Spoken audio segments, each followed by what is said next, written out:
Hello students, আমি যদি ইতিমধ্যে হৈ যোৱা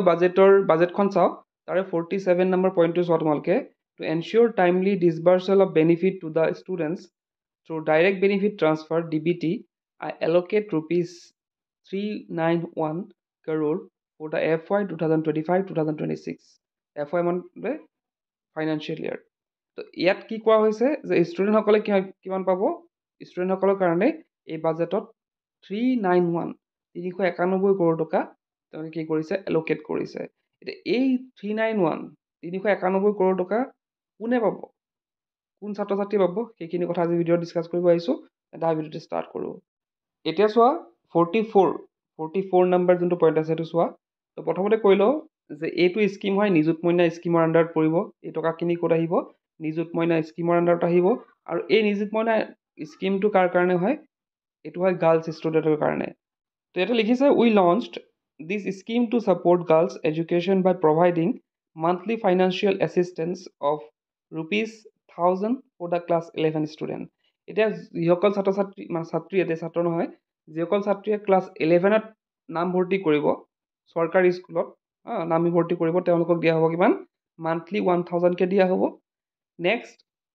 যিসকল ছাত্ৰ ছাত্ৰী ফাৰ্ষ্ট ইয়েৰ আণ্ডাৰ গ্ৰেজুৱেট মানে BA হওক BSc হওক বা BCom হওক তেওঁলোকক কি দিয়া হ'ব মান্থলি 1250 rupeesকে দিয়া হ'ব and 2500 for the first year post graduates যিসকলে পষ্ট গ্ৰেজুৱেশ্যন কৰিব MA হওক বা MSc হওক MCom হওক তেনেধৰণৰ যোনে মানে ল'ব আৰু কোৰ্চটো তেওঁলোকক কিমান দিয়া হ'ব মান্থলি 2500কে দিয়া হ'ব আৰু BEd ষ্টুডেণ্টকো মানে BEd যিসকলে কৰিব তেওঁলোকো ইয়াতে ইনক্লুডেড হ'ব ফৰ দ্য 10 months আৰু এই পইচাটো কি হ'ব মাহে মাহে দি থকা হ'ব কিমান মাহলৈকে দিয়া হ'ব 10th monthলৈকে দিয়া হ'ব last year around 1.8 lakhs girls benefited from this initiative তো লাষ্ট ইয়াৰ এইটো নিযুত মইনা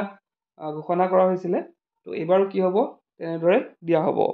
তো এইবাৰ কি হ'ব অকল দিয়াই নহয় এইবাৰ বেছি ছাত্ৰীক দিয়া হ'ব ইয়াতে লিখিছে লাষ্ট ইয়াৰ কিমান আছে 1.8 লাখক দিয়া হৈছিলে with great satisfaction speaker sir I announce that this year we are expand Nijut Moina scheme two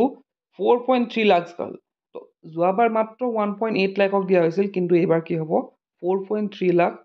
ছোৱালীক দিয়া হ'ব পাছতে লিখিছে this expansion covers new batch of girls entering the first year while ensuring continued support for those advancing to the second year এটা লিখিছে যিসকল ছাত্ৰ ছাত্ৰীয়ে প্ৰথম বৰ্ষত নাম লগাব এতিয়া HS ফাৰ্ষ্ট ইয়াৰ হওক বা BA বা BSc ফাৰ্ষ্ট ইয়াৰ হওক বা MA MSc ফাৰ্ষ্ট ইয়াৰ হওক বা BEd ফাৰ্ষ্ট ইয়াৰ হওক তেওঁলোককতো দিবই নতুনকৈ কিন্তু যিসকলে যোৱাবাৰ পাইছিল তেওঁলোকৰ কণ্টিনিউ হৈ থাকিব এতিয়া লাইক যোৱাবাৰ যদি তুমি HS ফাৰ্ষ্ট ইয়াৰত নিযুত মইনা পাইছা এইবাৰ ছেকেণ্ড ইয়াৰতো তুমি পাবা বা যিসকলে ধৰা BA বা BScত পাইছিল তেওঁলোকে কণ্টিনিউ হৈ থাকিব আৰু নতুনকৈ কোনে পাব নতুনকৈ যিসকলে পাছ কৰি তেওঁলোকে ইয়াতে কিছুমান ইয়াত আছে কিছুমান ধৰা কোনোবা যদি প্ৰাইভেটত নাম লগায় তেতিয়া নাপাব কোনোবা যদি গভৰ্ণমেণ্টত লগায় তেতিয়া পাব আৰু বহুতো তেনেকুৱা আছে